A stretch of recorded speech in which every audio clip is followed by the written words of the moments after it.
मैंने ये गलती की थी एंड ऑनेस्टली मैं नहीं चाहता कि आप भी वही गलती करो। मैंने भी डायरेक्टली जीसैप एंड बाकी एनिमेशन लाइब्रेरी को सीखना चालू कर दिया था। बट बहुत आगे जाके मुझे पता चला कि मैं सिर्फ लाइब्रेरी सीख रहा हूँ, मैं एनिमेशन के बारे में इतना नहीं सीख रहा हूँ। एंड इस वजह से जब भी मैं किसी कॉम्प्लेक्स एनिमेशन को देखता था तो मैं अटक जाता था कि मुझे समझ नहीं आता था कि मैं ये एनिमेशंस कैसे बनाऊं। एंड ऐसा क्यों? क्योंकि मुझे जावास्क्रिप्ट के फंडामेंटल्स ही नहीं पता थे, जो कि एनिमेशंस में हमें काम आते थे। लर्व क्या होता है, इंटरेक्शन ऑब्जर्वर या फिर रिक्वेस्ट एनिमेशन फ्रेम भी कुछ होता है, ये मुझे पता ही नहीं थे। और इसी वजह से ये वीडियो बहुत ज़्यादा इंपॉर्टेंट है, क्योंकि इस वीडियो में आप फंडामेंटल सीखोगे जो कि एनिमेशंस में आपको चाहिए रहेंगे। एंड ये फंडामेंटल्स आप सीख लोगे ना, तो आगे जाके आप कोई भी लाइब्रेरीज का यूज़ करोगे और आसान हो जाएगा आपका animation banana and complex animations को अप्रोच करना। सो फाउंडेशन स्ट्रॉन्ग कर लो, बाकी सारी चीज़ें अपने आप आसान हो जाएंगी। So without any further delay let's get started. Okay, so before starting में तुम्हें एक चीज समझाना चाहता हूँ। हमारी एक प्लेलिस्ट चल रही है फाउंडेशन 101, जिसमें हमने पिछले वीडियो में पढ़ा था HTML CSS को, एंड इस वीडियो में हम पढ़ेंगे जावास्क्रिप्ट को। एंड ऑफ कोर्स हम जावास्क्रिप्ट के उन्हीं टॉपिक को पढ़ेंगे जो कि क्रिएटिव डेवलपमेंट के रिस्पेक्ट में ज्यादा इंपॉर्टेंट है, या फिर आप बोल सकते हो एनिमेशंस के लिए ज्यादा इंपॉर्टेंट है। ठीक है। And if you are the one जिसको जावास्क्रिप्ट नहीं आती है, तो आप इन वीडियोस को देख सकते हो। मैं डिस्क्रिप्शन में उसका लिंक भी दे दूंगा, एंड यहाँ टॉप राइट या टॉप लेफ्ट में आपको लिंक मिल जाएगा। Okay, so let's start with the JavaScript for creative development. Hi, my name is Swaraj Singh and welcome to the Syrian's Creative School. Okay, so ये चालू करने से पहले मैं तुम्हें एक चीज समझाना चाहता हूँ कि एक्चुअली में एनिमेशन होता क्या है। ठीक है, तो ये समझो कि किसी भी ऑब्जेक्ट को या फिर किसी भी वैल्यू को जब आप पॉइंट ए से पॉइंट बी तक लेके जाते हो तो उसे हम कहते हैं एनिमेशन। हाँ, इतना सिंपल है। तो हमारे केस में कैसे काम आएगा? हमारे केस में हम क्या करते हैं मोस्टली कि हम प्रॉपर्टीज की वैल्यूज को चेंज करते हैं एक पॉइंट से दूसरे पॉइंट तक। ठीक है, जैसे कि मैंने यहाँ लिखा एक्स पोजिशन, ये एक प्रॉपर्टी है। इसकी एक वैल्यू थी 0, उसको मैं एनिमेट कर रहा हूँ 0 से 100 तक। ठीक है, 0 से 100 तक। अब ये पिक्सेल्स हो सकता है, परसेंट हो सकता है, वो तुम्हारे ऊपर है। ठीक है, तो मैं क्या कर रहा हूँ, मैं 0 से 100 तक एनिमेट कर रहा हूँ वैल्यूज को, तो ये क्या हो गया? एनिमेशन। अब मैं वाई पोजीशन को 0 टू 500 कर रहा हूँ, तो ये भी हमारा एनिमेशन हो गया। ओपेसिटी को मैं 0.4 से 1 कर रहा हूँ। ठीक है, तो यहाँ पर मोस्टली मैं प्रॉपर्टीज की वैल्यूज को एनिमेट कर रहा हूँ एक पॉइंट से, एक नंबर से दूसरे नंबर तक। ठीक है, तो मोस्टली हमारा काम यही रहेगा। एंड ये सारी जो एनिमेशन की हम बात कर रहे हैं, ये हम कहाँ कर रहे हैं? ये हम वेबसाइट पे कर रहे हैं। तो नाम ऑफ कोर्स हमारा आ जाता है वेब एनिमेशन। ठीक है, वेब एनिमेशंस हम 2 तरीके से कर सकते हैं, एक है सीएसएस एंड एक है जावास्क्रिप्ट। ठीक है, सीएसएस से कैसे एनिमेशन करते हैं, ये हमने पिछले वीडियो में देखा था। अगर आपने वो नहीं देखा है तो वो वाली वीडियो जरूर देख लेना। ठीक है, अब सीएसएस की ना एक दिक्कत है। ठीक है, सीएसएस की दिक्कत ये है कि ये बहुत ही लिमिटेड है। इससे हम ज्यादा अच्छे एंड कॉम्प्लेक्स एनिमेशंस नहीं बना सकते हैं। ठीक है, सो उसके लिए हमारे पास रहता है जावास्क्रिप्ट। ठीक है, जावास्क्रिप्ट से तुम जितने चाहे उतने कॉम्प्लेक्स एनिमेशंस आप बना सकते हो। हाँ, इसीलिए हम जावास्क्रिप्ट पढ़ रहे हैं इस लेसन में। एंड जावास्क्रिप्ट में जो-जो चीज़ें हमें क्रिएटिव डेवलपमेंट में सीखनी चाहिए या फिर नॉलेज होना चाहिए, अवेयरनेस होना चाहिए, क्या-क्या प्रॉपर्टीज़ होती हैं, वो मैं आज पढ़ाऊँगा। एंड मेरे पास लगभग 13 टॉपिक्स हैं, ठीक है? एंड हर एक टॉपिक्स में मैं थोड़ा-सा डिटेल्ड मतलब ब्रीफ में लिखा है मैंने कि क्या-क्या मैं पढ़ाऊँगा, एंड थोड़े से कोड एग्ज़ाम्पल्स हैं, एंड आखिरी में हर एक टॉपिक में मेरे पास है प्रैक्टिस क्वेश्चंस। अब ये प्रैक्टिस क्वेश्चंस आपको करने हैं। हाँ, मैं तुम्हें समझाऊँगा, थोड़ी-थोड़ी चीज़ें समझाऊँगा, क्या नहीं करना है, क्या करना है, वो समझाऊँगा। एंड प्रैक्टिस क्वेश्चंस के टाइम आपको वीडियो को पॉज़ करना है एंड खुद से इसके आंसर्स लेने हैं कि क्या हो सकता है, इसका आंसर क्या हो सकता है, क्या नहीं हो सकता है। एंड ये पूरा जो शीट है, ये पूरा जो नोट्स है, ये मैं तुम्हें डिस्क्रिप्शन के अंदर लिंक दे दूँगा, ठीक है? तो उसको ले लेना एंड प्रैक्टिस क्वेश्चंस को अच्छे से सॉल्व करना। एंड जब तुम्हारे प्रैक्टिस क्वेश्चंस हो जाए, कमेंट्स में लिख देना कि practice questions are done. Of course we will appreciate that and हम लाइक वाई करेंगे, ठीक है? तो आगे बढ़ते हैं एंड सबसे पहला टॉपिक पढ़ते हैं जो कि है variable, scope and this. Okay, so हमें पता है कि जावास्क्रिप्ट में हम वेरिएबल को 3 तरीके से डिक्लेयर कर सकते हैं, लेट, कॉन्स्ट एंड वर। ठीक है, अभी मैं क्लियर कर देता हूं कि आज के बाद आप कभी भी वर का इस्तेमाल मत करना प्लीज। सिर्फ और सिर्फ लेट एंड कॉन्स्ट का इस्तेमाल होगा। लेट कब इस्तेमाल करोगे? जब आपको पता है कि आगे जाके वैल्यूज चेंज होने वाली है। एंड सिमिलरली कॉन्स्ट कब इस्तेमाल करोगे? जब आपको पता है कि आगे जाके वैल्यूज कांस्टेंट रहेगी, वो चेंज नहीं होने वाली है। ठीक है, तो मैं ऐसा क्यों कह रहा हूं कि वेर का इस्तेमाल मत करना? बहुत सारे रीजंस है, बट हमारे लिए जो रीजन सबसे इंपॉर्टेंट है वो है कि लेट एंड कॉन्स जो है वो ब्लॉक स्कोप्ड है। ठीक है, ब्लॉक स्कोप्ड है। इसका क्या मतलब होता है भैया? आ जाते हैं वीएस कोड में एंड ये समझ लेते हैं। सो मैं अपने वीएस कोड में आ चुका हूँ एंड ये एचटीएमएल सीएसएस एंड जावास्क्रिप्ट के फाइल्स हैं। ज्यादा कुछ हमने हैवी वेवी नहीं किया। ठीक है, हमारे पास ये है मेन डॉट जेएस, ठीक है, जावास्क्रिप्ट की फाइल। अब यहाँ पर ब्लॉक स्कोप का मतलब ये होता है कि तुमने ये एरोज देखे हैं, ये वाले एरोज तुमने इफ में देखा होगा, तुमने फॉर में देखा होगा, फॉर, व्हाइल, ये सारी चीज़ों में ये सारे ब्रैकेट्स देखे होंगे। तो इन ब्रैकेट्स को ही हम बोलते हैं ब्लॉक, ठीक है? तो ब्लॉक स्कोप का मतलब क्या होता है समझो। अगर मैं ये बोलूँ कि इफ, अभी यहाँ के लिए मैं ट्रू लिख देता हूँ। इफ इफ कोई कंडीशन, अब ये ब्लॉक बन गया हमारा, ठीक है? हमारे ब्रैकेट्स का मतलब होता है ब्लॉक, ठीक है? ये हमारा एक ब्लॉक बन गया। अब इसके अंदर अगर मैं लिखूँ let x is equals to 10, ठीक है? मैंने ये लिखा। अगर मैं इसके बाहर, अब मैं ये ब्लॉक के बाहर एक्सेस करने की अगर कोशिश करूंगा मेरे x को, जैसे कि कंसोल डॉट लॉग करूं मैं x को, तो तुम समझ सकते हो कि मैंने इस ब्लॉक के बाहर इस x को एक्सेस करने की कोशिश की है, तो ये थोड़ा एरर देना तो चाहिए। थोड़ा तो एरर ये देना चाहिए, तो देखते हैं एरर दे रहा है कि नहीं। कंसोल डॉट लॉग किया है तो कंसोल में जाते हैं। ओके, एरर आ रहा है, ठीक है? एरर आ रहा है, हमारे पास रेफरेंस एरर आ रहा है, x is not defined. Of course x is not defined, क्योंकि हमने जो एक्स बनाया है वो इस ब्लॉक के अंदर बनाया है, ठीक। तो लेट हमारा ब्लॉक स्कोप रहता है, मतलब वो ब्लॉक के बाहर एक्सेस नहीं कर सकते हम, ठीक है? But on the other hand, अगर आप यहाँ लेट की जगह वेर लिख दो, ठीक है? वेर, लेट की जगह वेर लिख दो, तो यहाँ पर वो 10 आ जाएगा, वहाँ ये 10 आ जाएगा। And this is very bad, this is very bad. इसका बहुत ही अच्छा एग्ज़ाम्पल मैंने यहाँ लिखा है, ठीक है? यहाँ पर लिखा है, इसको मैं करता हूँ कंट्रोल प्लस सी, एंड यहाँ पर मैं पेस्ट कर रहा हूँ, ठीक है? यहाँ पर मैं इसको हटा के पेस्ट कर रहा हूँ, ठीक है? मैंने क्या किया है, मेरा इस कोड का मतलब ये है कि मुझे 3 बॉक्स हैं, ठीक है? मैं मान रहा हूँ कि मेरे पास 3 एलिमेंट है और हर एक एलिमेंट को मुझे थोड़ी डिले के साथ एनिमेट करना है, ठीक है? सो यहाँ पर मैं लिख देता हूँ, यहाँ पर मैं लिखता हूँ, यहाँ पर मैं लिख देता हूँ, अ, हाँ, यहाँ पर ऐसे, ओके। सो एनिमेटिंग, ठीक है? बॉक्स नंबर, ठीक है? सो यहाँ पर क्या आएगा, मेरा आउटपुट क्या आएगा, ठीक है? कंसोल डॉट लॉग क्या है तो आउटपुट क्या आएगा?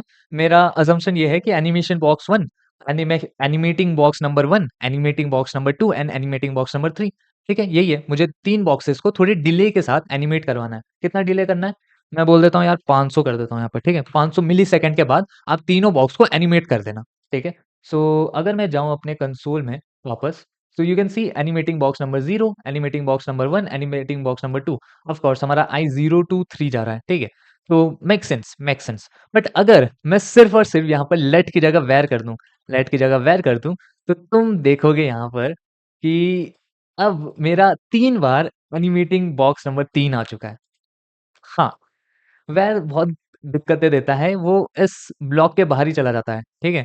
सो वह जो है ना वो भावने देता है ब्लॉक को, वो लीक कर जाता है वहाँ से, ठीक है? तो इसका इस्तेमाल हम नहीं करेंगे, एक एग्ज़ाम्पल हमने देख लिया, क्यों नहीं करेंगे, ठीक है? सो ये चीज़ आप समझ लो, ये आपका रूल नंबर 1 हो गया।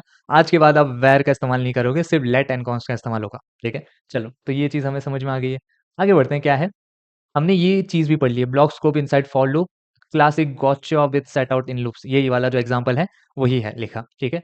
अब आते हैं दिस के बारे में, ठीक है? अब दिस ना बहुत ही कंफ्यूजिंग टॉपिक होता है जावास्क्रिप्ट में भी, ठीक है? यहाँ पर हम ऑफ कोर्स दिस के बारे में ज़्यादा डिटेल में नहीं जाएँगे या फिर किसी भी टॉपिक के बारे में ज़्यादा डिटेल में नहीं जाएँगे। जावास्क्रिप्ट के टॉपिक्स हैं, अगर आपको जावास्क्रिप्ट में दिक्कतें आ रही है या फिर किसी भी टॉपिक में दिक्कतें आ रही हैं, तो थोड़ा मैंने जो वीडियोज़ आपको शुरू में बताए थे वो जाके देख लेना, तो आपके लिए अच्छा रहेगा, ठीक है? यहाँ पर हम अपना बेस स्ट्रॉन्ग करना चाह रहे हैं, ठीक है? एनिमेशंस के लिए बेस स्ट्रॉन्ग करना चाहते हैं जावास्क्रिप्ट में, ठीक है?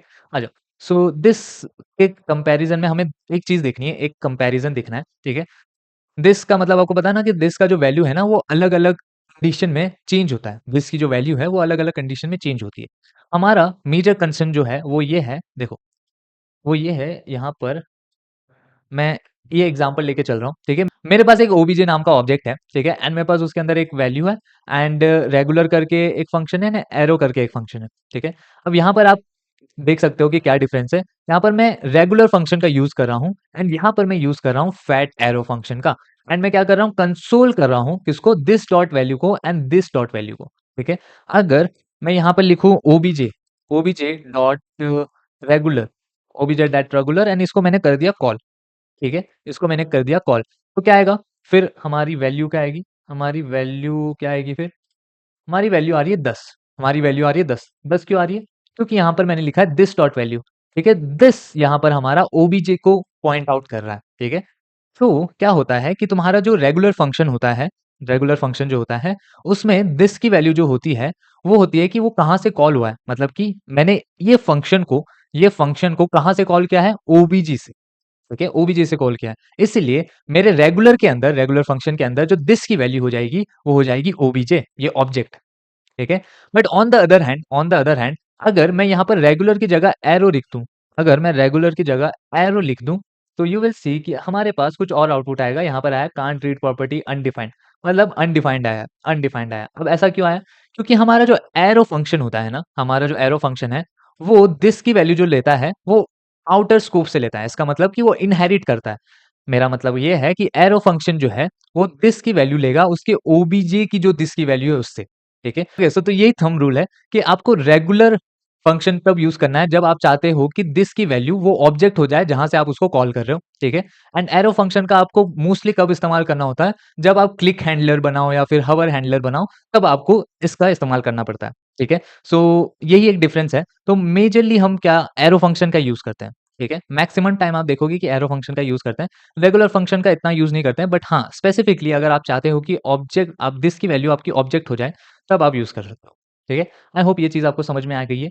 तो हमने ये चीज़ समझ ली है, हमने ये चीज़ समझ ली है कि वेरिएबल कौन-सा, मतलब हमें लेट एंड कॉन्स्ट यूज़ करना है, वर यूज़ नहीं करना है, ठीक है? एंड उसका एक एग्ज़ाम्पल हमने देख लिया। दिस की वैल्यू देख ली कि रेगुलर फंक्शन में वो अलग होती है and arrow function, fat arrow function में वो अलग होती है, ठीक है? तो हमें मोस्टली एरो फंक्शन का यूज़ करना पड़ता है एंड रेगुलर फंक्शन जब, जैसा मैंने बताया, जब आपको दिस की वैल्यू ऑब्जेक्ट चाहिए जहाँ से वो कॉल हुआ है। ओके, सो ये रहा प्रैक्टिस क्वेश्चन। अभी आपको वीडियो पॉज़ करना है एंड इस क्वेश्चंस को सॉल्व करने हैं, ठीक है? आई होप तुमने पॉज़ किया होगा एंड इसको अटेम्प्ट किया होगा इन क्वेश्चंस को। तो यहाँ पर सबसे पहला जो हमारा क्वेश्चन है वो हमने यहीं देखा था कि अगर आप लेट की जगह वेयर कर दोगे तो क्या होगा, वो तो हमने देख लिया।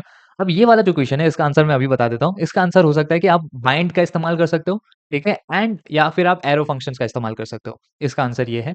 एंड ये तीसरा जो क्वेश्चन है इसका आंसर ये हो सकता है, अभी मैंने बताया कि रेगुलर फंक्शन जो है उसमें दिस की वैल्यू वो ऑब्जेक्ट होती है जहाँ से वो कॉल हुआ है। एरो फंक्शन में वो दिस की वैल्यू जो लेता है वो इनहेरिट करता है from the object, from the outer scope, ठीक है? सो ये चीज़ हो गई।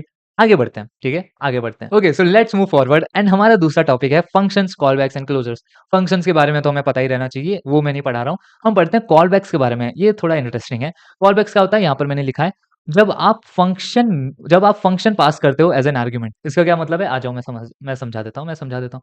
इसको हटाता हूँ मैं, इस चीज़ को हटाता हूँ, ठीक है? यहाँ पर मैं एक फंक्शन बनाता हूँ, ठीक है? यहाँ पर मैं एक फंक्शन बनाता हूँ, मैं बोलता हूँ समथिंग डू समथिंग, ठीक है? मैंने एक फंक्शन बनाया डू समथिंग एंड अनाउंस, मतलब जब तुम्हारा काम हो जाए, कुछ तो करना और उसके बाद मुझे बता देना कि तुम्हारा काम हो चुका है, ठीक है? सो ये चीज़ है एंड इसको हम फैट एरो फंक्शन लिख सकते हैं। ठीक है? ये लिख दिया। अब मैं क्या करूँगा, मैं कॉल करूँगा डू समथिंग को।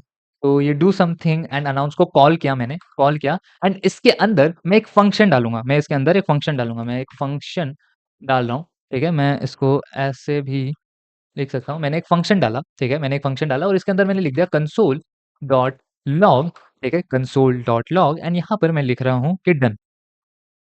यहाँ पर मैं लिख रहा हूँ console dot log done. 1 second, done. ल ओके। सो अब मैं क्या करूँगा, ये इसके अंदर इस पैरामीटर के अंदर इस चीज़ को मैं बोलता हूँ कॉल बैक, ठीक है?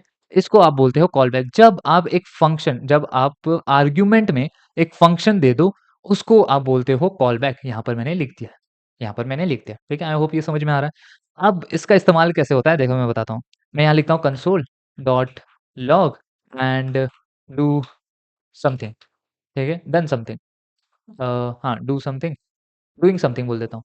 डूइंग समथिंग, ठीक है? डूइंग समथिंग समथिंग एंड यहाँ पर आप कॉल बैक को कॉल कर दो, कॉल बैक को कॉल कर दो, ठीक है? तो आउटपुट क्या रहेगा कि सबसे पहले हमारा ये वाला कंसोल डॉट लॉग चलेगा, ठीक है? एंड आफ्टर दिस हमारा ये वाला फंक्शन चलेगा जो मैंने आर्गुमेंट में यहाँ भेजा था, ठीक है? So if you go and check out this, तो डूइंग समथिंग एंड देन, ठीक है? मतलब वो कुछ कर रहा था और वो हो चुका है जो वो कर रहा था, ठीक है?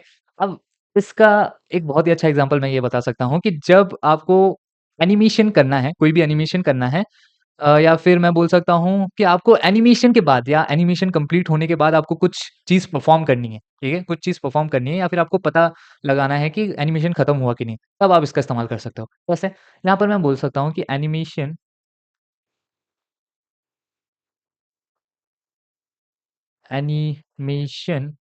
स्टार्टेड, ठीक है? Animation started. अब एनिमेशन स्टार्टेड में आप जब एनिमेशन खत्म हो जाए, तो मुझे बता देना, तो मैं यहाँ लिख दूँगा एनिमेशन डन, ठीक है? सो यहाँ पर मैं सारा कोड लिखूंगा एनिमेशन का, जितना भी कोड होगा, ठीक है। यहाँ पर मैं बहुत सारा कोड लिख दूंगा, बहुत सारा कोड कोड कोड कोड लिख दूंगा, यहाँ पर बहुत बहुत कोड लिख दूंगा, ठीक है। यहाँ पर और कोड लिख दूंगा, तो जितना सारा कोड होगा एनिमेशन का मैं वो लिख दूंगा।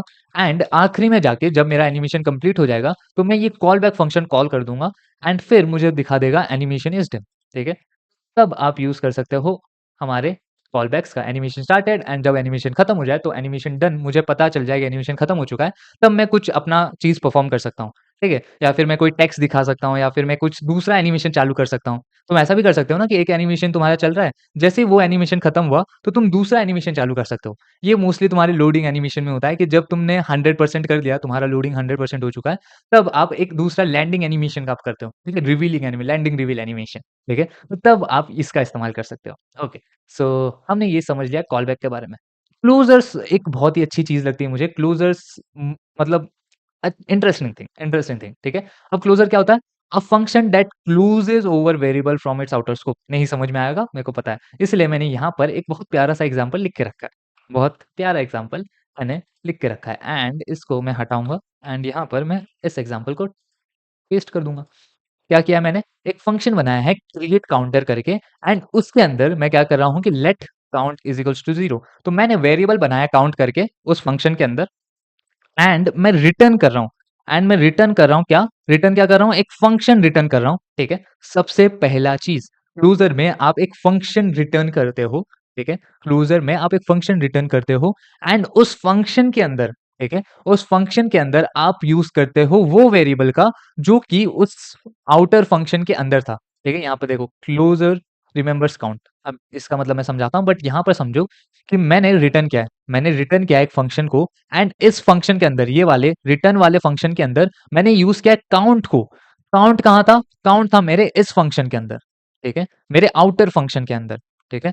तो इसको हम कहते हैं क्लोजर। जब आप आउटर फंक्शन के वेरिएबल को जब आप आउटर फंक्शन के वेरिएबल को रिटर्न के अंदर, रिटर्न वाले फंक्शन के अंदर यूज कर लो, उसे हम कहते हैं क्लोजर। आई होप ये चीज समझ में आ गई।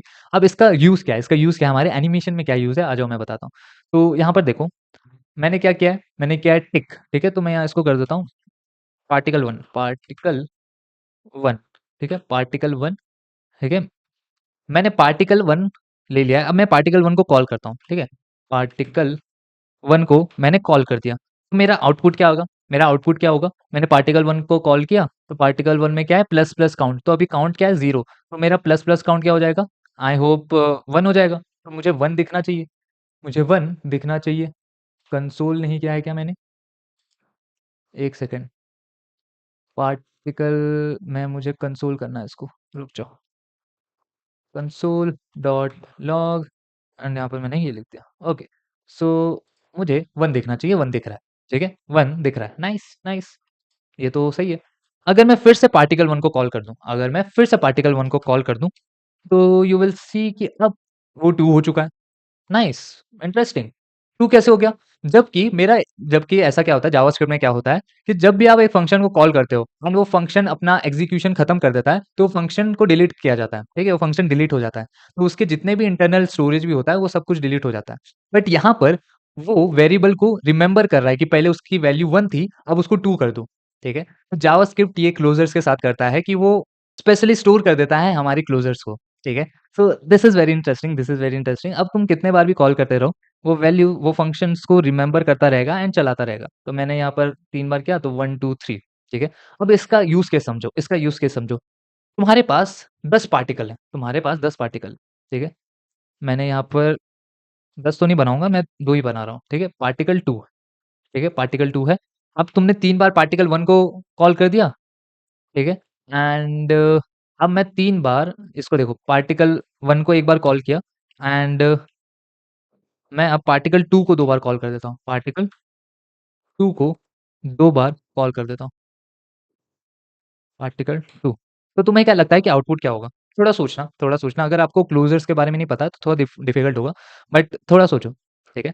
अभी यहाँ ये होगा कि मैंने पार्टिकल 1 किया, तो पार्टिकल 1 से मेरा क्या था? काउंट 0 था। काउंट 0 था तो काउंट अभी 1 हो जाएगा, तो मेरा यहाँ पर तो 1 आ जाएगा, यहाँ पर तो मेरा 1 प्रिंट होगा। पार्टिकल 2 जो है वो डिफरेंट है, ठीक है? पार्टिकल 2 जो है वो डिफरेंट है फ्रॉम पार्टिकल 1। हमारे क्लोज़र्स में ये दोनों चीज़ें मिक्स मिक्स मैच नहीं होती हैं, ये दोनों चीज़ें मिक्स मैच नहीं होती है, ठीक है? हमारा पार्टिकल 2 अलग चलेगा, पार्टिकल 1 अलग चलेगा, ठीक है? सो यू विल सी कि हमारा 1 1 और 2, तो ये 1 जो था वो पार्टिकल 1 का था एंड ये 1 2 जो था वो पार्टिकल 2 का है, ठीक है? अब इसका यूज़ केस क्या है कि आपने 10 पार्टिकल बनाए, समझो आपने 10 पार्टिकल बनाए एंड 10 पार्टिकल्स के आपको पोज़ीशन को ट्रैक करना है, ठीक है? 10 पार्टिकल्स के पोज़ीशन को आपको ट्रैक करना है, तो वो आप कैसे करोगे? क्लोज़र्स, ठीक है? इसके एग्ज़ाम्पल्स हम अच्छे से देखेंगे, अभी मैं पढ़ा रहा हूँ एंड यूज़ केसेस बता रहा हूँ, ठीक है? आगे जाके हम बहुत अच्छे से एग्ज़ाम्पल्स देखेंगे, ये चैनल उसी के लिए है, घबराओ मत, ध्यान से जाएँगे, आराम-आराम से जाएँगे, ठीक है? चलो, सो हमने ये समझ लिया कि क्लोज़र्स क्या होते हैं एंड कॉल बैक्स हम कब यूज़ करते हैं, ठीक है? कॉल बैक्स एंड क्लोज़र्स कब यूज़ करते हैं, okay. So let's move forward. Practice question आ चुका है, तो प्रैक्टिस क्वेश्चन्स कीजिए, ठीक है? पॉज़ करो वीडियो को एंड अभी करो। आई होप तुमने पॉज़ किया होगा वीडियो को, ठीक है? अब ये वाला चीज़ तो आप ख खुद करोगे, ठीक है? इसके बारे में मैं थोड़ा हिंट दे सकता हूँ। Call back and promise, mostly हम लोडिंग में प्रॉमिस का इस्तेमाल करते हैं, बताऊँगा क्यों, आगे ही जाके पढ़ेंगे हम। कॉल बैक का इस्तेमाल नहीं करते हैं, ठीक है? इसका आंसर ये हो सकता है कि हम प्रॉमिस का इस्तेमाल करेंगे एंड क्यों करेंगे वो हम आगे जाके पढ़ेंगे, ठीक है? सो आ जाओ। ओके, सो हमारा तीसरा टॉपिक है DOM and DOM is one of the most important thing जो हम एनिमेशन में यूज़ करते हैं। ऑफ कोर्स हमें एचटीएमएल एलिमेंट को सिलेक्ट करना पड़ेगा, तभी तो हम कुछ कर पाएँगे, तभी तो हम एलिमेंट्स को मूव कर पाएँगे, ठीक है? सो सबसे पहले query selector and query selector all. Query selector all कब करोगे? जब आपके पास मल्टीपल एलिमेंट्स हैं। जब आपके पास मल्टीपल एलिमेंट्स हैं जिनके पास सेम क्लास है, तब आप क्वेरी सिलेक्टर ऑल का इस्तेमाल करोगे, ठीक है? तो मैं एक काम करता हूँ ना, मैं एक बॉक्स बना लेता हूँ index.html में, मैं एक बॉक्स क्लास का वो बना लेता हूँ, बॉक्स, ठीक है? बॉक्स डिव बना लिया। अब ये बॉक्स डिव को मैं सिलेक्ट कैसे करूँगा? वो मैं सिलेक्ट कर सकता हूँ ऐसे, ठीक है? Cons box document dot query selector and मैंने क्लास दी है डॉट बॉक्स, तो यहाँ पर मेरे सिलेक्ट हो चुका है बॉक्स एलिमेंट, ठीक है? अब इस बॉक्स को मैं कुछ भी कर सकता हूँ, क्लास लिस्ट दे सकता हूँ, क्लास लिस्ट ऐड कर सकता हूँ, मतलब क्लास क्लास दे सकता हूँ, कुछ भी क्लास दे दिया मैंने, रिमूव कर दे सकता हूँ, टॉगल कर सकता हूँ, कंटेन्स भी कर सकता हूँ, ठीक है? ये सारी चीज़ें हमें पढ़ाई जाती है बेसिक सीएसएस एंड जावास्क्रिप्ट में, ओके। हमारा मेजर जो काम होगा ना वो है ये चीज़ कि गेट बाउंडिंग क्लाइंट रेक्ट क्या होता है? गेट बाउंडिंग क्लाइंट रेक्ट क्या होता है? हम मोस्टली जो एनिमेशन में ज़्यादा इंपॉर्टेंट रहता है ना मेरे लिए वो ये है, गेट बाउंडिंग क्लाइंट रेक्ट। अब इसका इस्तेमाल देखो, रुक जाओ, यहाँ पर मैं करूँगा इसको कंट्रोल+C, ठीक है? एंड यहाँ पर मैं करूँगा कंट्रोल+V, ठीक है? गेट बाउंडिंग क्लाइंट रेक्ट करता क्या है? देखो मैंने इसको दिया है box dot get bounding client rect and उसको मैंने यहाँ स्टोर कर लिया रेक्ट में, ठीक है? तो यहाँ पर जो मैंने लिखा है rect dot top left and rect dot width, देखो तुम्हारे पास यहाँ पर रेक्ट के अंदर बहुत सारा इंफॉर्मेशन है। क्या-क्या इंफॉर्मेशन है मैं बताता हूँ। रेक्ट के पास सबसे पहला इंफॉर्मेशन है टॉप का, ठीक है? टॉप में क्या कौन-सा इंफॉर्मेशन है? टॉप के अंदर तुम्हारा इंफॉर्मेशन है, मतलब रेक्ट डॉट टॉप एक नंबर है, ठीक है? एक नंबर है, एक नंबर होगा एंड वो कौन-सा नंबर होगा? वो कौन-सा नंबर है कि तुम्हारा बॉक्स जो है वो व्यू पोर्ट मतलब तुम्हारे स्क्रीन का जो टॉप है, उससे कितनी दूरी पे है, उससे कितनी दूरी पे है, ठीक है? तो तुम्हारे स्क्रीन के टॉप से distance of your box of your box, ठीक है? हमें ये चीज़ समझ में आ गई। एंड सिमिलरली ये आपका लेफ्ट में भी काम करेगा कि स्क्रीन के लेफ्ट से मतलब स्क्रीन का जो लेफ्ट है, उससे आपका बॉक्स कितनी दूरी पे है, वो हमारा डिस्टेंस बताता है rect dot left and similarly rect dot right भी होता है, रेक्ट डॉट बॉटम भी होता है, ठीक है? सो अगर मैं इसको और अच्छे से समझा पाऊँ और अच्छे से अगर समझा पाऊँ तो यहाँ आ जाओ, ठीक है? यहाँ आ जाओ एंड ये समझो तुम्हारी स्क्रीन है, ठीक है? ये समझो तुम्हारा स्क्रीन है एंड मैं बॉक्स एक बना लेता हूँ, एक बॉक्स मैंने बता दिया, ठीक है? ये है हमारा बॉक्स, ये हमारा डॉट बॉक्स, ठीक है? ये बॉक्स को थोड़ा बड़ा कर दिया, ओके? ये हमारा बॉक्स एंड ये जो बड़ा-सा डिव है, ये हमारा स्क्रीन। तो रेक्ट डॉट टॉप जो होगा हमारा रेक्ट क्या है? रेक्ट है हमारा ये चीज़, ठीक है? ये वेरिएबल। तो रेक्ट डॉट टॉप जो होगा, ये जो चीज़ होगी, वो होगा ये वाला डिस्टेंस इन पिक्सल, वो होगा ये वाला डिस्टेंस इन पिक्सल, ठीक है? फिर ये वाला डिस्टेंस होगा हमारा रेक्ट डॉट लेफ्ट, ठीक है? ये वाला डिस्टेंस होगा हमारा rect dot right and similarly ये वाला डिस्टेंस होगा ओके सॉरी, ये वाला डिस्टेंस होगा हमारा rect dot bottom and of course आप बॉक्स की विड्थ एंड हाइट भी निकाल सकते हो। देखो यहाँ पर मैंने लिखा है रैक डॉट विड्थ भी आप निकाल सकते हो और रैक डॉट हाइट भी निकाल सकते हो, मतलब बॉक्स की विड्थ एंड बॉक्स की हाइट। इसका इस्तेमाल हम करेंगे अच्छे से, जब हम एनिमेशंस बनाना चालू करेंगे तब अच्छे से करेंगे। बट अभी के लिए समझो कि इससे हो क्या रहा है, ठीक है? इससे हो क्या रहा है, ये जानना ज़्यादा इंपॉर्टेंट है, ठीक है? बाकी प्रैक्टिस से हम चलते रहेंगे।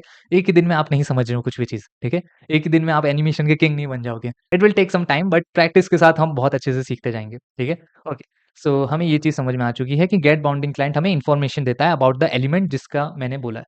ओके? ओके, सो यहाँ पर इतना ही हमारा, ये सारी चीज़ें तो पढ़ाई जाती है हमारी बेसिक्स जावास्क्रिप्ट में। Get bounding client is important, तो मैंने वो पढ़ाया। डेटा एट्रीब्यूट्स भी हमारा ज़्यादा काम आता नहीं है इतना, मतलब मोस्टली रेयर केसेस में आता है, ठीक है? एंड ये रहे प्रैक्टिस क्वेश्चंस, ऑफ कोर्स आपको स्क्रीन को पॉज़ करना है एंड अपने प्रैक्टिस क्वेश्चंस को सॉल्व करने हैं, ठीक है? सो ये वाला क्वेश्चन तो आप चैटजीपीटी करोगे ऑफ कोर्स, ठीक है? खुद से पढ़ो, ठीक है? मेरा जो पढ़ाने का तरीका है वो थोड़ा अलग होता है। मैं चाहता हूँ कि बच्चे थोड़ा खुद से रिसर्च करना सीखें एंड खुद से पढ़ें, ठीक है? ऑफ कोर्स ये सारी चीज़ें तो हम बढ़ा सकते हैं, ऑफसेट वेट क्या होता है, क्लाइंट वेट क्या होता है, बट जब वो खुद से एक बार सर्च करके देखते हैं ना, इसीलिए मैं क्वेश्चंस देता हूँ कि एक बार खुद से वो सर्च करेंगे ना, तो वो ज़्यादा पढ़ेंगे। वो ज़्यादा उनके दिमाग में जाएगा एंड रिटेन ज़्यादा होगा, ठीक है? सो ये सारी चीज़ें तो आप चैटजीपीटी कर सकते हो। सो लेट्स मूव फॉरवर्ड एंड हमारा चौथा टॉपिक पढ़ते हैं। ओके, तो अब हम चालू करेंगे हमारा चौथा topic, event and event delegation. Event के बारे में आपको पता होगा, जैसे क्लिक इवेंट होता है, जो भी यूज़र्स परफ़ॉर्म करते हैं ना, टास्क जैसे कि क्लिक हो गया, हॉवर हो गया, माउस मूव हो गया, ड्रैग हो गया, ये सारे इवेंट्स कहलाते हैं, ठीक है? एंड इसी को लिस्टेन करने के लिए, मतलब इसी इवेंट को सुनने के लिए हमारे पास रहता है इवेंट लिस्टनर, ठीक है? तो ये सारी चीज़ें तो हमें पता है, देखो add event listener, remove event listener, common creative dev events जो होते हैं, जो हम मोस्टली यूज़ करते हैं, वो है माउस मूव, माउस एंटर और leave, click, wheel, touch start, ठीक है? रीसाइज़ और स्क्रोल, ये सारी चीज़ें हम मोस्टली यूज़ करते हैं, ये सारे इवेंट लिस्टनर्स। अभी के लिए तो मैं एक एग्ज़ाम्पल देता हूँ, देखो document dot query selector add event listener करूँगा मैं, ठीक है? मैं यहाँ पर document dot add event listener करूँगा एंड माउस मूव पे मैंने एक अपना इवेंट वेरिएबल लिया है एंड उस इवेंट वेरिएबल में से अब client X and client Y निकाल रहा हूँ। Client X and client Y क्या है? हमारे पोज़ीशन एक्स एंड वाई के पोज़ीशन ऑफ द कर्सर, ठीक है? कर्सर के X and Y position. So यहाँ पर जाऊँगा, ठीक है? यहाँ पर देखो, अब देखना, मैं यहाँ पर माउस को रुक जाओ, माउस को मूव करना है ना? देखो मैंने माउस को मूव किया, मैं रीलोड कर देता हूँ एंड मैं माउस को मूव कर रहा हूँ, ठीक है? माउस को मूव कर रहा हूँ, तो मेरे पास आ जाने चाहिए उसके positions and as you can सी उसके पोज़ीशन आ चुके हैं। उसके इतने सारे पोज़ीशन आ चुके हैं। ये एक्स के कोऑर्डिनेट्स हैं एंड ये वाई के कोऑर्डिनेट्स हैं, ठीक है? आई होप तुम्हें ये चीज़ समझ में आ रहा है। सो ये एक एग्ज़ाम्पल है एंड ये एग्ज़ाम्पल हमारा बहुत ही फ़ेमस है, क्योंकि इससे हम कस्टम कर्सर्स बनाते हैं। हाँ, आगे जाके देखेंगे। अभी के लिए मैं तुम्हें एक चीज़ समझाना चाहता हूँ। अब माउस मूव में ना एक दिक्कत आती है। दिक्कत ये है कि इवेंट ना बहुत ही छोटे से माउस मूव पे भी बहुत ज़्यादा फायर हो जाता है, ठीक है? जैसे कि mouse move can fire 100 plus times पर सेकंड एंड ये दिक्कत देने वाली बात है, ठीक है? क्योंकि इससे क्या होगा ना, अगर ज़्यादा बार तुम फायर करोगे, तो तुम्हारा पेज जो है वो स्टटर होना चालू हो जाएगा, ठीक है? परफॉर्मेंस गिरना चालू हो जाएगा, तुम ये समझ सकते हो। क्योंकि अगर तुम हेवी कैलकुलेशन कुछ कर रहे हो, तुम कोई हेवी कैलकुलेशन कर रहे हो, तो उसमें तुम्हारा विज़िबल हो सकता है ये स्टटर, ठीक है? थोड़ी दिक्कतें आ सकती है, लैग आ सकता है। तो इसको सॉल्व करने के लिए हम 2 चीज़ का इस्तेमाल करते हैं, जो कि हमारा डिबाउंस एंड थ्रॉटल। अब थ्रॉटल कहाँ काम आता है, देखो, run this at most once every X millisecond, no matter how often the event fires, ठीक है? एंड ये बहुत ही अच्छा है कंटीन्यूअस थिंग के लिए, लाइक माउस मूव और scroll, where you want regular updates, just not too many, ठीक है? तुम्हें सिर्फ रेगुलर अपडेट्स चाहिए, ज़्यादा अपडेट्स नहीं चाहिए, ठीक है? अगर मैं 2 मिलीसेकंड में 100 कॉल कर रहा हूँ एंड मैं 50 मिलीसेकंड में 100 कॉल कर रहा हूँ, ठीक है? अब इन दोनों में ही मेरा एनिमेशन स्मूथ चल रहा है। तो मैं ऑफ कोर्स 50 मिलीसेकंड वाला ही चूज़ करूँगा ना, क्योंकि मुझे 2 मिलीसेकंड में इतना ज़्यादा कॉल क्या करके फ़ायदा क्या मिल रहा है? इसलिए हम यूज़ करते हैं थ्रॉटल का। डिबाउंस क्या होता है? डिबाउंस ये कहता है कि wait until the event stop firing for X millisecond, उसके बाद जब एक्स मिलीसेकंड तुम्हारा हो जाए, उसके बाद तुम कर सकते हो कोड को रन, ठीक है? एंड ये गुड होता है फॉर रीसाइजिंग के लिए, ठीक है? जब यूज़र ने पूरा रिसाइज़ कर लिया है एंड वो थोड़ा रुक चुका है कि हाँ, उसका रिसाइज़ खत्म हो चुका है, तब तुम अपने चेंजेस परफॉर्म करोगे and this is a very good technique. तो यहाँ पर हम डिबाउंस एंड थ्रॉटल के बारे में भी समझ रहे हैं एंड ये सारी चीज़ें मैं तुम्हें बता रहा हूँ एनिमेशन के रिस्पेक्ट में, ठीक है? तुम्हारे फंक्शनल के रिस्पेक्ट में तो ये और ज़्यादा काम आते हैं, ठीक है? Okay, so let's move forward and delegation के बारे में पढ़ते हैं, इवेंट डेलीगेशन में। ये ज़्यादा इंपॉर्टेंट है फॉर परफॉर्मेंस, ठीक है? तो आ जाओ समझते हैं इसके बारे में। तो एक चीज़ मैं बनाता हूँ, देखो, यहाँ पर समझो यहाँ पर समझो कि तुम्हारे पास स्क्रीन है, ठीक है? यहाँ पर तुम्हारे पास स्क्रीन है एंड तुम्हारे पास 10 बॉक्स है, 10 लिस्ट है बोल सकते हो, ठीक है? यहाँ पर तुम्हारे पास 10 लिस्ट है।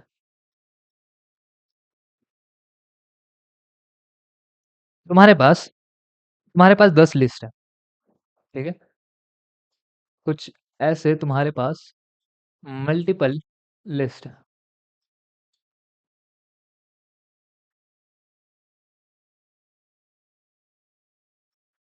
डी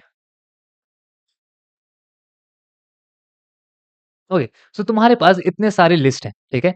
अब तुम क्या चाहते हो कि इस हर एक लिस्ट में जब मैं क्लिक करूँ, हर एक लिस्ट में जब मैं क्लिक करूँ तो मेरा कुछ एनिमेशन होना चाहिए। तो मेरा कुछ एनिमेशन होना चाहिए, ठीक है? जैसे मैंने ये वाले जैसे जैसे मैंने ये वाले बॉक्स में क्लिक किया, मैंने ये वाले लिस्ट में क्लिक किया तो इसका कलर जो है रेड हो जाना चाहिए, ठीक है?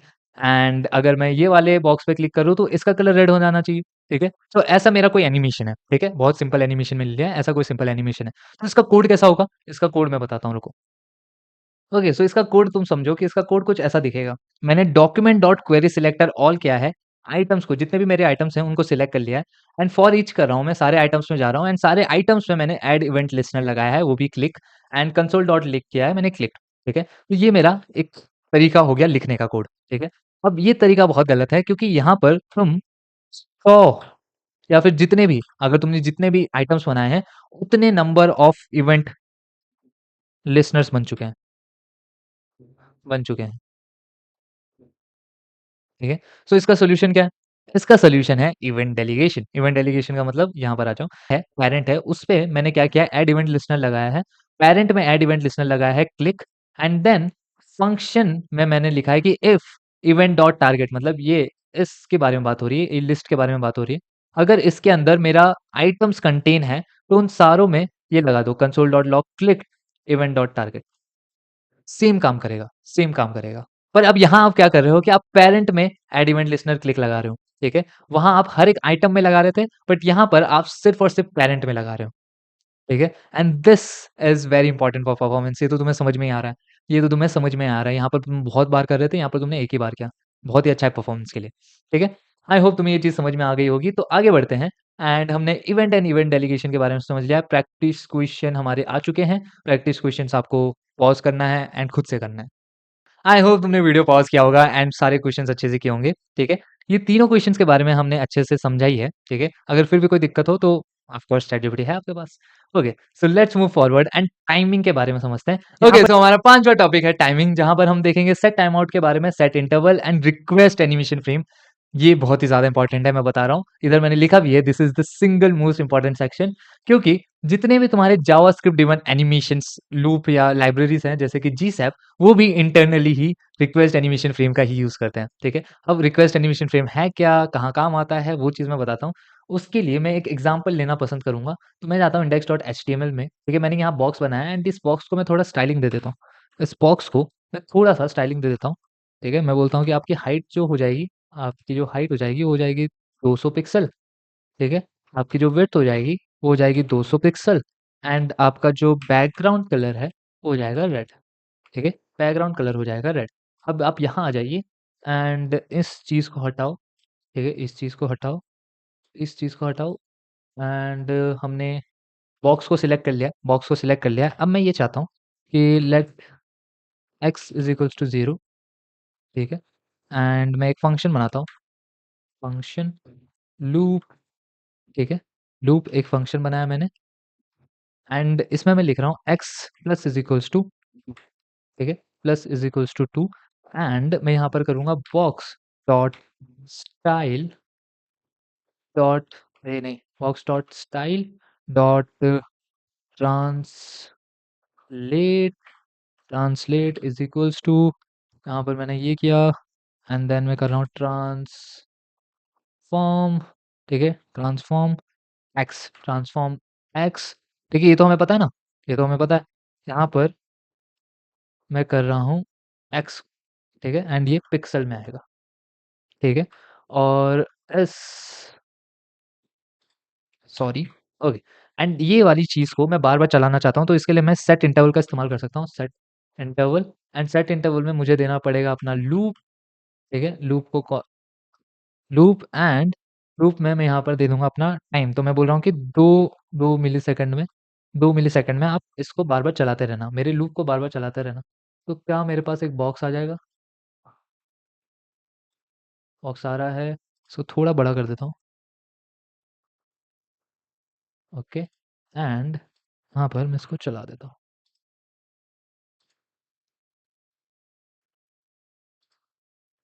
पर ट्रांसफॉर्म होगा, मैं उल्टा लिख दिया मैंने, ट्रांसफॉर्म एंड यहाँ आएगा ट्रांसलेट, ट्रांसलेट, ठीक है, transform translate and as you can see कि ये अब मेरा एनिमेशन चल रहा है, अब मेरा एनिमेशन चल रहा है, मैं इसको थोड़ा और स्लो कर देता हूँ, तो मैं इसको 20 कर देता हूँ, ठीक है, मैंने इसको 20 कर दिया एंड तुम देख सकते हो ये एनिमेशन, ठीक है, ये एनिमेशन एक चल रहा है, ये एक एनिमेशन चल रहा है, ठीक है। अब इस एनिमेशन को मैं स्मूथ कर दूँ, इस एनिमेशन को मैं स्मूथ कर दूँ, देखो, इस एनिमेशन को मैं स्मूथ कर सकता हूँ कैसे? उसके लिए मैं यूज़ करूँगा, उसके लिए मैं यूज़ करूँगा अपना प्यारा-सा request animation frame and request animation frame में मैं ये लूप भी डाल दूँगा, ठीक है, एंड एक बार लूप को चला दूँगा, एक बार लूप को कॉल कर दिया। Now you will see a different and smooth animation, ठीक है? ये वाला एनिमेशन ज़्यादा स्मूथ होगा, नहीं विश्वास हो रहा है तो अपने लैपटॉप में एक बार ट्राई कर लेना, ठीक है? एंड ये स्मूथ क्यों है, वो समझा देता हूँ, आ जाओ, वो समझा देता हूँ, आ जाओ। रिक्वेस्ट एनिमेशन फ्रेम हमारा कर क्या रहा है? रिक्वेस्ट एनिमेशन फ्रेम हमारा कर क्या रहा है, वो समझो, ठीक है? तुम्हें पता है तुम्हें पता है कि तुम्हारा मॉनिटर मॉनिटर या फिर कोई भी तुम्हारा लैपटॉप जो है, वो एक रिफ्रेश रेट पे चलता है, वो एक रिफ्रेश रेट पे चलता है एंड मोस्टली तुमने सुना होगा कि तुम्हारा लैपटॉप 60 एफपीएस में है, ठीक है? तुम्हारा मॉनिटर जो है, वो 60 एफपीएस में चल रहा है, 120 एफपीएस में चल रहा है, ये सारी चीज़ें तुमने सुनी होंगी, ठीक है? तो इसका मतलब क्या है कि तुम्हारा स्क्रीन जो है 60 फ्रेम 1 सेकंड में बदल रहा है। 60 फ्रेम 1 सेकंड में बदल रहा है। सो आई होप तुम्हें ये समझ में आ गया है कि 60 एफपीएस का मतलब क्या है। तो तुम्हारा रिक्वेस्ट एनिमेशन फ्रेम जो है, ये इससे ही रिलेट होता है, इससे ही रिलेट होता है। रिक्वेस्ट एनिमेशन फ्रेम तुम्हारा हर एक फ्रेम चलता है, हर एक फ्रेम कॉल करता है अपने फंक्शन को, ठीक है? ओके, जस्ट अ सेकंड, क्या होगा? हाँ, सो रिक्वेस्ट एनिमेशन फ्रेम हर एक फ्रेम में जब भी तुम्हारा फ्रेम चेंज होता है, अपने फंक्शन को कॉल करता है, ठीक है? अपने फंक्शन को मतलब इसके अंदर जो मैंने फंक्शन डाला है, उसको कॉल करता है। इसीलिए तुम्हारा एनिमेशन इतना स्मूथ चल रहा है। आई होप तुम्हें ये चीज़ समझ में आ रही है। तो यहाँ पर भी मैंने यही लिखा है कि तुम्हारा रिक्वेस्ट एनिमेशन फ्रेम जो है, वो अपने फंक्शन को कॉल करता है बिफोर द ब्राउज़र रिपेंट्स, मतलब 60 एफपीएस और सि मैच टू द मॉनिटर। जितना भी तुम्हारा है लाइक 120 एफपीएस है या फिर 60 एफपीएस है, उस हिसाब से रिक्वेस्ट एनिमेशन फ्रेम तुम्हारा काम करता है। अब यहाँ पर ना एक दिक्कत आती है। दिक्कत ये है कि जैसा मैंने बताया कि रिक्वेस्ट एनिमेशन फ्रेम तुम्हारे मॉनिटर के हिसाब से चलता है। अगर तुम्हारा मॉनिटर 60 एफपीएस में है तो वो 60 बार चलेगा 1 सेकंड में। अगर 120 एफपीएस है तो 1 सेकंड में वो 120 बार चलेगा। अब अगर तुमने रिक्वेस्ट एनिमेशन फ्रेम के अंदर अपना एनिमेशन डाला है, तुमने अपना एनिमेशन लॉजिक लिखा है ऐसे, ठीक है? ऐसे अपना एनिमेशन लॉजिक लिखा है, तो तुम्हारे 120 एफपीएस में ज़्यादा स्पीड में चलेगा एनिमेशन एंड 60 एफपीएस में कम स्पीड में चलेगा। एंड ये दिक्कत देने वाली बात है। ये ऑफ कोर्स दिक्कत देने वाली बात है कि कुछ लैपटॉप्स में मेरा अच्छा एनिमेशन तेज़ एनिमेशन चल रहा है और कुछ लैपटॉप्स में अलग चल रहा है। ऐसा हम नहीं करते हैं। हम अपने एनिमेशंस को ऐसे बनाते हैं कि हर एक लैपटॉप में एंड हर एक स्क्रीन में वो सिमिलर चले, मतलब सेम चले। सिमिलर भी नहीं, सेम चले, ठीक है? सो उसके लिए हम यूज़ करते हैं डेल्टा टाइम का, हम यूज़ करते हैं डेल्टा टाइम का, यहाँ पर हमने लिखा है, ठीक है? हम टाइम को एज़ अ रेफरेंस लेते हैं एंड हमने यहाँ लिखा भी है कि using the time elapsed between frames so animation speed is consistent regardless of the frame rate. तुम्हारा फ्रेम रेट कितना भी हो, हमारा डेल्टा टाइम की मदद से वो हर एक मॉनिटर पे सेम चलेगा, ठीक है? आई होप तुम्हें ये समझ में आ चुका है एंड यहाँ पर मैंने उसका एक एग्ज़ाम्पल भी लिख दिया है, एक बार ट्राई कर लेना, ठीक है? ओके एंड प्रैक्टिस क्वेश्चन्स आ चुके हैं, यू नो द ड्रिल। हमें क्या करना है, तुम्हें पॉज़ करना है एंड देखना। आई होप तुमने पॉज़ किया होगा एंड अटेम्प्ट किए होंगे क्वेश्चंस को। यहाँ पर तुम देख सकते हो कि यहाँ पर मेरे 2 क्वेश्चंस जो हैं वो तो मैंने पढ़ा दिए। ये वाले क्वेश्चन जो है, ये यहाँ पर लिखा हुआ है देखो, कैंसल एनिमेशन फ्रेम, ठीक है? सो आगे बढ़ते हैं एंड मैथ्स पढ़ते हैं थोड़ा, थोड़ा-सा मैथ्स पढ़ते हैं, ज़्यादा मैथ्स नहीं पढ़ेंगे, ठीक है? सो यहाँ पर हमें ये चीज़ समझनी है, मैथ डॉट मीन पता है आपको? पता होगा। मैथ डॉट मैक्स पता है? वो भी पता होगा। मैथ डॉट एबीएस मतलब एब्सोल्यूट भी पता होगा, पॉजिटिव नेगेटिव को पॉजिटिव दे देगा। मैथ डॉट राउंड भी पता है एंड मैथ डॉट साइन भी पता है, ठीक है? यहाँ पर हमें सबसे पहली चीज़ जो पढ़नी है वो है क्लैम्प, ठीक है? क्लैम्प क्या करता है? रिस्ट्रिक्ट कर देता है वैल्यू को between minimum and max value, ठीक है? समझो समझो कि तुम्हारे पास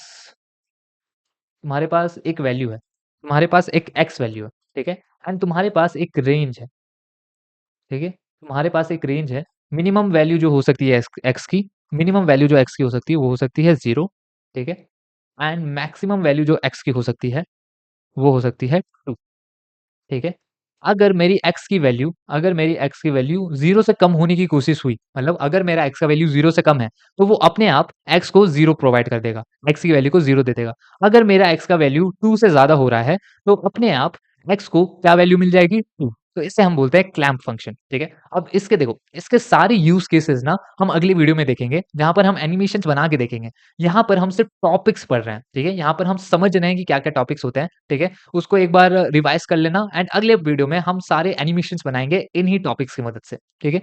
तो आगे बढ़ते हैं। क्लैम्प्स हमें समझ में आ गया। सबसे ज़्यादा इम्पोर्टेंट, मतलब मैंने 3-4 बार बोल चुका हूँ, बट ये वाली चीज़ बहुत ज़्यादा इम्पोर्टेंट है, लर्प, लीनियर इंटरपोलेशन। ये हमारा काम आता है जब तुम्हें अपने वैल्यूज़ को स्मूथली एनिमेट करना है टुवर्ड्स अ टारगेट, ठीक है? एंड ये वाला फंक्शन, ये वाला जो फॉर्मूला है, ये देख रहे हो? ये formula current plus is equals to target minus current into speed. ये तो याद रख लेना। ये जो स्पीड है ना, ये तुम्हारा लर्व फैक्टर हम इसे बोलते हैं, ठीक है? एंड यहाँ पर हमारा स्मूथ फ्लो कर्सर इफेक्ट भी हम बना सकते हैं। ये सारे इफेक्ट हम बनाएंगे अगली वीडियो में, तुम तैयार रहना। सिर्फ इसको ध्यान में रखना कि ये सारी चीजें होती हैं, लर्प होता है, इसका यूज केसेस क्या है, ये हम अच्छे से समझेंगे, ठीक है?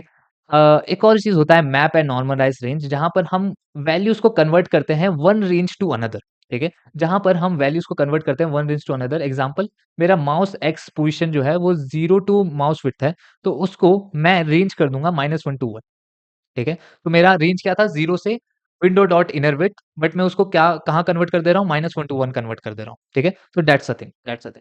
मैथ और रैंडम भी बहुत ज़्यादा काम आता है जब तुम्हें रैंडमनेस चाहिए अपने एनिमेशन में, ये पार्टिकल्स या जनरेटिव इफेक्ट्स में ज़्यादा काम आता है।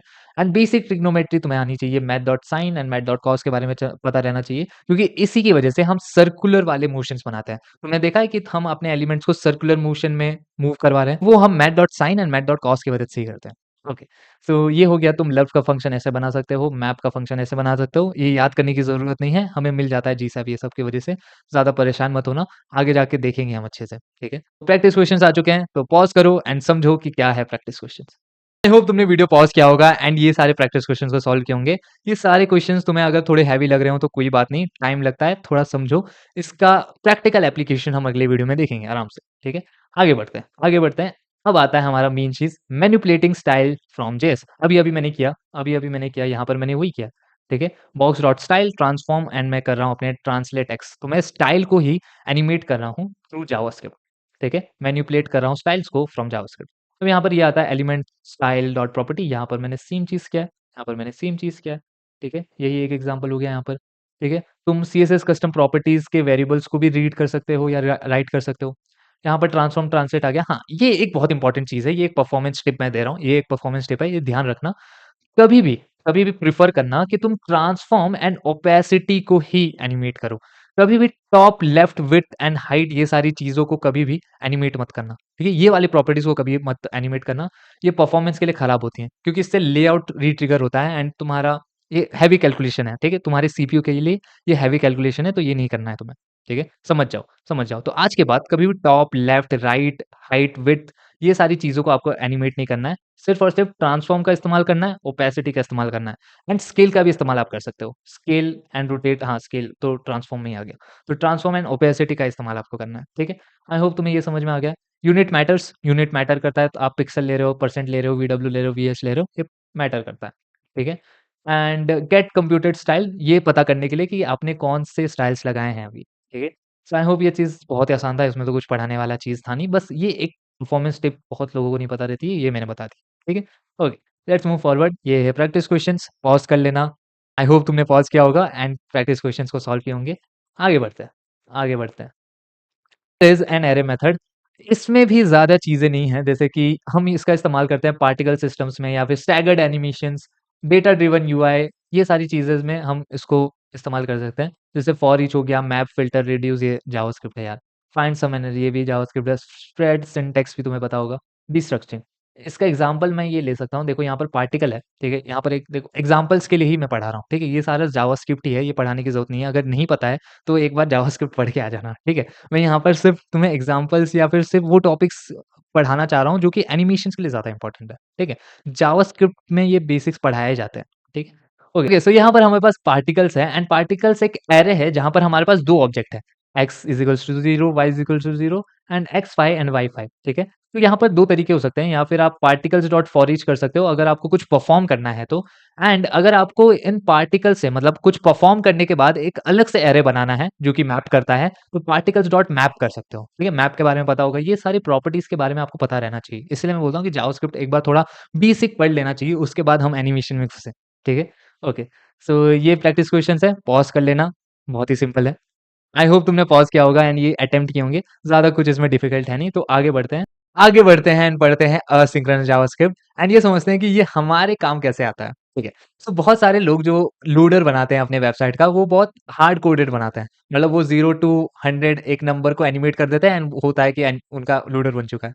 ऐसा नहीं होता है। लोडर बनाने के लिए आपको यूज़ करना पड़ता है प्रोमिसेस का, ठीक है। यहाँ पर मैंने लिखा भी है, preloading images, fonts and videos before and intro animation runs, sequencing API driven content, waiting for assets, हम एसेट्स के लिए वेट करते हैं, and this is unavoidable in real creative sites. Of course ये अनअवॉइडेबल है, तुम अगर बना रहे हो तो एसेट्स लगेंगे एंड जब तक आपके पास एसेट्स नहीं आ जाते हैं तब तक आप एनिमेशन नहीं चला सकते हो। ओके, तो इसके लिए हम यूज करते हैं प्रोमिसेस का, ठीक है। प्रोमिसेस का एंड प्रोमिस डॉट ऑल का, waiting for multiple assets to load in parallel, ठीक है। तो यहाँ पर मैंने लिखा है असिंक फंक्शन जो कि प्री लोड कर रहा है हमारे सोर्सेस को, ठीक है। प्री लोड इमेज मैंने एक फंक्शन बनाया, ठीक है। मैंने एक फंक्शन बनाया जो कि असिंक्रोनस है और उसका नाम है प्री लोड इमेजेस, ठीक है। एंड वहां पर मैं सोर्सेस दूंगा एंड मैं रिटर्न करूंगा एक प्रॉमिस, जहां पर मैं रिजॉल्व और रिजेक्ट दे रहा हूँ, सिंपल प्रॉमिस का जो हमारा सिंटेक्स होता है वो। एंड यहाँ पर मैं इमेज क्रिएट करूंगा, इमेज ऑन लोड में मैं रिज़ॉल्व कर दूँगा अपनी इमेज को एंड ऑन एरर मैं रिजेक्ट कर दूँगा एंड अगर ये सारी चीज़ें ठीक है तो इमेज डॉट एसआरसी में मैं एसआरसी दे दूँगा। एंड मैं अवेट करूँगा कि जब तक मेरे प्रोमिसेस मतलब सारे इमेजेस जितने भी मेरे पास इमेजेस हैं वो जब तक लोड ना होता है तब तक मैं अपना एनिमेशन ना चलाऊँ।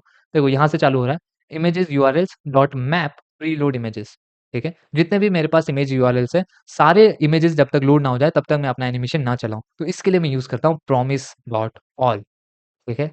एंड ये भी मेरे को बहुत बाद में जाके पता चली है, नहीं तो मैं भी वही कर रहा था कि 0 से 100 कर दे रहा था एंड मेरा लोडर बन गया। ऐसा नहीं होता है। तुम्हें पता चल गया होगा कि कैसे यूज़ कर सकते हैं असिंक्रोनस जावास्क्रिप्ट हमारे एनिमेशन में, ठीक है। सो लेट्स मूव फॉरवर्ड। ये रहा practice questions, of course pause कर लेना, सॉल्व कर लेना, फिर आगे बढ़ना, ठीक है।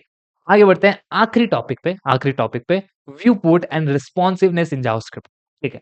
Animation need to react to screen sizes, orientation and scroll, not just CSS breakpoints. अगर आपको अभी तक ये लग रहा था कि आप सीएसएस को ही रिस्पॉन्सिव कर सकते हो, ऐसा नहीं है। आपको एनिमेशंस को भी रिस्पॉन्सिव करना पड़ेगा, ठीक है। एंड उसके लिए हमारे पास कुछ चीज़ें हैं जैसे कि विंडो डॉट इनरवेट, ये सारी तो चीज़ें हैं ही। रीसाइज़ इवेंट है, ठीक है। एंड इसमें मैंने बताया कि हम डीबाउंस का इस्तेमाल करते हैं। क्यों करते हैं ये मैंने बताया। मैच मीडिया होता है, ये जावास्क्रिप्ट ब्रेक पॉइंट लॉजिक होता है, इसके बारे में मैं आगे बात करूँगा आगे के वीडियोज़ में। सबसे ज़्यादा जो इम्पोर्टेंट है वो है ये इंटरैक्शन ऑब्जर्वर, ठीक है। इंटरैक्शन ऑब्जर्वर क्या करता है, ये एक मॉडर्न एंड परफॉर्मेंट वे है टू डिटेक्ट कि ये एलिमेंट जो है ये विजिबल है कि नहीं व्यू पोर्ट में, ठीक है। परफॉर्मेंस के लिए सबसे ज़्यादा इंपॉर्टेंट ये रहता है कि जो हैवी एलिमेंट है या फिर जो हैवी एसेट है आपके वेबसाइट में, वो जब तक व्यू पोर्ट में ना आए, जब तक आपके स्क्रीन में ना आए, उसको आप लोड ही मत करो। हाँ, समझ रहे हो? तुम्हारे पास एक बहुत बड़ा 3D मॉडल है, तुम्हारे पास एक बहुत बड़ा 3D मॉडल है एंड बहुत हेवी 3D मॉडल है। जब वो तुम्हारे स्क्रीन में है ही नहीं, जब वो तुम्हारे स्क्रीन में दिख ही नहीं रहा है, तो तुम उसको लोड करके करोगे क्या?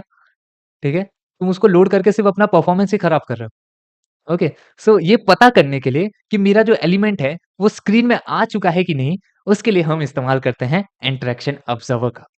हाँ, ठीक है। अब यहाँ पर इसको यूज़ कैसे करते हैं, यहाँ पर मैंने कोड लिख दिया है observer new dot interaction observer and यहाँ पर एंटिटीज़ आ गई हैं, entities dot for each entry अगर इज़ इंटरसेक्टिंग, अगर मेरा एंट्री डॉट इंटरसेक्टिंग है, तो उसको मैं कर दूँगा इन व्यू एंड इन व्यू से मैं उसको वो कर सकता हूँ, लोड कर सकता हूँ, ठीक है। ये वाला एग्ज़ाम्पल एक बार देख लेना एंड एक बार ट्राई कर लेना खुद से, ठीक है। ये भी परफॉर्मेंस के लिए बहुत ज़्यादा इंपॉर्टेंट है। प्रैक्टिस क्वेश्चन्स ये रहे, प्रैक्टिस क्वेश्चन्स एक बार सॉल्व कर लेना, ठीक है। एंड सारे प्रैक्टिस क्वेश्चन्स अगर आपने सॉल्व कर लिए हैं, तो नीचे कमेंट कर देना कि प्रैक्टिस क्वेश्चन सॉल्व्ड एंड हमें चीज़ें समझ में आ रही हैं, ठीक है। एंड ऑफ कोर्स मैं उसको लाइक करूँगा, ऑफ कोर्स उसको लाइक करूँगा। ओके, सो आई होप तुम्हें चीज़ें समझ में आई होंगी। यहाँ पर हमने बहुत सारी चीज़ें फ़ास्ट-फ़ास्ट लेके गए हैं, क्योंकि ये सारी चीज़ें मैं अज़्यूम कर रहा हूँ कि तुम्हें आती होगी, क्योंकि ये बेसिक जावास्क्रिप्ट में पढ़ाया भी जाता है। बट मेरा मेन कंसर्न जो था इस वीडियो का, वो ये था कि मैं तुम्हें ये समझा सकूँ कि एनिमेशन में ये सारी चीज़ें कहाँ काम आती है। थोड़े एग्ज़ाम्पल्स दे सकूँ, थोड़ी बातें बता सकूँ, कैसे हम अपने एनिमेशन को थोड़ा परफ़ॉर्मेटिव कर सकते हैं। जैसे कि लर्प मुझे नहीं पता था बहुत पहले, ठीक है? मुझे इंटरैक्शन ऑब्ज़र्वर के बारे में नहीं पता था। मुझे ये नहीं पता था कि थ्रॉटल एंड डिबाउंस भी कुछ होता है। ठीक है? तो ये सारी चीज़ें भी हम लगा सकते हैं। एंड वो जो प्रॉमिस डॉट ऑल था, जहाँ पर मैं अपने इमेजेस को एसेट कर रहा हूँ, तो रियल लोडिंग कैसे लगाते हैं, ये सारी चीज़ें मैंने तुम्हें बताई है। एंड आई होप तुम्हें ये वीडियो अच्छा लगा होगा। मैं जानता हूँ कि इस वीडियो में हमने ज़्यादा प्रैक्टिस नहीं की है, हमने सिर्फ़ बातें ही की हैं। मैंने तुम्हें थोड़ा-थोड़ा चीज़ें बताया ही है, समझाया भी इतना अच्छे से नहीं है, क्योंकि ये चीज़ें मैं अज़्यूम कर रहा हूँ कि बेसिक जावास्क्रिप्ट आपको आती होगी। ठीक है? बट अगले वीडियो में हम इसको प्रैक्टिकली देखेंगे, ठीक है? तो अगले वीडियो में हम इनसे जो भी चीज़ें हमने पढ़ी हैं, उनसे हम अपने एनिमेशंस को क्रिएट करेंगे, ठीक है? अब ये थोड़ा हार्ड होगा, पर उसका आसान तरीका भी हम देखेंगे। हम कैसे करेंगे, उसके अगले वीडियो में हम जीसैप को चालू करेंगे, ठीक है? सो वो करने के लिए तुम्हें कमेंट करना पड़ेगा। एंड अगर मैं देख रहा हूँ 100 कमेंट या 200 कमेंट हो गए, तब हम जीसैप भी चालू कर देंगे तुरंत, तुरंत जीसैप चालू कर देंगे। अगर आपने यहाँ तक वीडियो देख ली है, तो आई रियली होप कि आपको वीडियो पसंद आई है। अगर आपको वीडियो पसंद आई है तो वीडियो को लाइक कर देना एंड चैनल को सब्सक्राइब ज़रूर कर देना अगर अभी तक आपने नहीं किया है तो। एंड कमेंट कर देना favourite part of your video and next किस टॉपिक पे आप वीडियो देखना पसंद करोगे, वो भी ज़रूर से कमेंट कर देना। एंड एक और इम्पोर्टेंट चीज़, हमने सीरियस क्रिएटिव स्कूल का डिस्कॉर्ड चैनल लॉन्च किया है, उसको ज़रूर जॉइन कर लेना। मैं ऑलमोस्ट डेली ही वहाँ एक्टिव रहूँगा, तुम्हारे डाउट्स लेता रहूँगा, कुछ रिसोर्सेज़ मुझे मिलेंगे तो वो शेयर कर दूँगा। एंड अगर तुम्हें किस प्रोजेक्ट पे रिव्यू चाहिए तो मैं और बाकी जितने भी क्रिएटिव डेवलपर्स उस कम्युनिटी में रहेंगे, वो भी आपको हेल्प कर देंगे। क्रिएटिव डेवलपमेंट की यही बहुत खास बात है कि हमारी कम्युनिटी बहुत अच्छी रहती है। तो डोंट मिस आउट, लिंक आपको डिस्क्रिप्शन में मिल जाएगा, ज़रूर से जॉइन कर लेना and I will see you in the next one.